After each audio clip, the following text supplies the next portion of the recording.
निगरान वज़ीर आज़म जी मुक़ररी वारो मामलो आख़िरी मरहले में दाख़िल थी वियो आहे। वज़ीर आज़म शहबाज शरीफ़, नवाज़ शरीफ़, अॻूणे सदर आसिफ अली ज़रदारी ऐं मौलाना फज़ल रहमान सां मुशावरत मुकमल करे वरिती। वज़ीर आज़म शहबाज शरीफ़ सां हतमी फ़ैसिले लाइ अपोज़िशन लीडर सां मुलाक़ात कंदो। वज़ीर आज़म पारां क़ौमी असेंबली टोड़ण लाइ अॼु एडवाइज़री मोकिलण जो इम्कान आहे। शहबाज शरीफ़ जे ईंदड़ एडवाइज़र ते आरिफ अलवी 9 अगस्त ते असेंबली टोड़ींदो। अहम ख़बर खां वाक़े आगाह करे रहिया आहियूं। निगरान वज़ीर आज़म जी मुक़ररीअ वारो मामलो आख़िरी मरहले में दाख़िल थी वियो।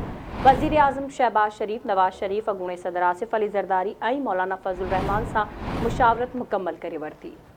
अहम ख़बर खां वाक़े आगाह कयूं पिया। निगरान वज़ीर आज़म जी मुक़ररीअ वारो मामलो आख़िरी मरहले में दाख़िल थी वियो आहे। वज़ीर आज़म शहबाज शरीफ़, नवाज़ शरीफ़, अॻूणे सदर आसिफ अली ज़रदारी, मौलाना फज़ल रहमान सां मुशावरत मुकमल करे वरिती आहे। जॾहिं त वज़ीर आज़म शहबाज शरीफ़ हतमी फ़ैसिले लाइ अपोज़िशन लीडर सां मुलाक़ात कंदो। वज़ीर आज़म पारां क़ौमी असेंबली टोड़ण लाइ अॼु एडवाइज़री मोकिलण जो इम्कान आहे। शहबाज शरीफ़ जे एडवाइज़ ते सदर आरिफ अलवी 9 अगस्त ते असेंबली टोड़ींदो।